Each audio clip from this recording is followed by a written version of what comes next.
Muy bien, ahora vamos a considerar de nuevo nuestro sistema de coordenadas cartesiano, en el que vamos a tener coordenadas cartesianas. Incluimos los ejes para el espacio tridimensional. Entonces, acá nosotros vamos a tener un punto. Vamos a dibujarlo. Aquí tiene sus coordenadas en X.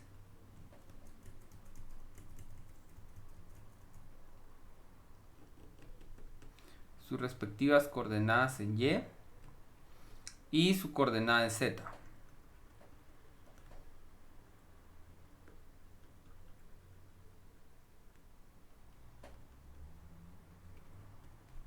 Aquí en Z me quedó un poco corto. Pero ahí tenemos su coordenada en Z. Entonces nosotros vamos a utilizar algo similar a lo que teníamos en coordenadas polares, solo que esta vez vamos a escribir la línea que va desde el origen hasta el punto. Ahora vamos a utilizar esta línea que va desde el origen hasta el punto. Nuestra anotación aquí va a ser que esto va a ser representado por ρ. Y aquí podemos ir viendo algunas ecuaciones directamente. Nosotros vamos a ver que ρ cuadrado va a ser la distancia al cuadrado del origen. O sea que acá vamos a tener la relación entre coordenadas ρ cuadrado igual a x cuadrado más y cuadrado más z cuadrado. Aquí hace aparición algo que nosotros ya habíamos visto, que es la distancia hacia el origen, pero hacia el eje z, perdón. Pero la que vemos acá, esto que está acá va a formar 90 grados aquí. Y entonces acá se va a formar un triángulo rectángulo. En este triángulo rectángulo aquí hay un ángulo, que es el ángulo que se forma entre el eje z y la línea radial, donde está ρ.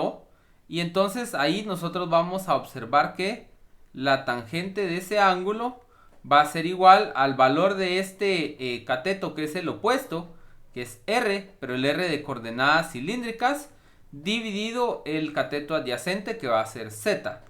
Entonces aquí nosotros vamos a tener que la tangente de phi va a ser igual a la raíz cuadrada de x cuadrado más y cuadrado dividido z. Entonces acá tenemos otra ecuación que nos relaciona a la segunda componente de las coordenadas esféricas. Y por último tenemos el ángulo que se forma con el eje x. Ese ángulo nosotros lo vamos a llamar teta. Entonces ahí siempre sabemos que la tangente de teta va a ser igual a y dividido x. Entonces acá tenemos ecuaciones para pasar de coordenadas cartesianas a coordenadas polares, pero para hacer el trabajo inverso, nosotros podemos ver acá que este z se va a poder escribir en función del coseno, o sea que z va a ser igual al coseno de phi por ρ. Entonces acá falta ρ. Luego vamos a ver que el y va a estar relacionado a este radio, pero este radio que está acá, que es el opuesto, va a estar relacionado al coseno, o sea que x va a ser igual al radio, que es ρ coseno, seno, perdón, va a estar relacionado al seno porque es el opuesto. Seno de phi y este coseno de teta. Y y, que era r seno de teta, ahora sería ρ seno de phi seno de teta. Entonces, localmente habíamos hablado de que aparecían elementos de volumen, o más bien aparecían también vectores tangentes a un punto. Y entonces el orden en el que yo ponga mis coordenadas va a tener algún significado después. Entonces en este caso vamos a tener ρ, phi y por último teta. Estos van a ser el orden en el que voy a trabajar mis coordenadas aquí. Este phi que está acá se llama ángulo azimutal y este ρ va a ser el radio esférico. Entonces cuando nosotros tenemos constantes, voy a utilizar un dibujo del libro de Thomas que es extremadamente ilustrativo y está muy bien dibujado, de qué sucede cuando cada una de las variables que nosotros tenemos acá es constante. Entonces, aquí está. Entonces ustedes pueden ver, cuando nosotros tenemos el phi constante, lo que vamos a tener es un cono, porque el ángulo que se forma acá es constante.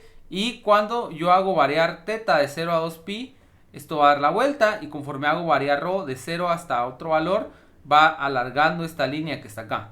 Entonces ahí se van a formar esos conos que podemos ver ahí.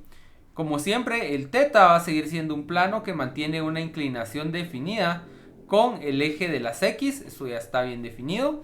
Eso mientras el Φ va barriendo. En este caso, observen que para hacer que Φ dibuje el plano completo, así como lo estamos viendo, Φ debe ir variando desde acá hasta acá. O sea, desde 0 hasta pi. Desde 0 hasta pi va a dibujar este plano que está aquí. Y por último tenemos qué pasa si ρ es constante. Pues vamos a tener esta esfera, ¿verdad? Que es una de radio constante. Aquí vale la pena observar algo. Cuando yo tengo el valor de Φ igual 0, estoy hablando del polo norte, o sea, de la parte más alta de la esfera.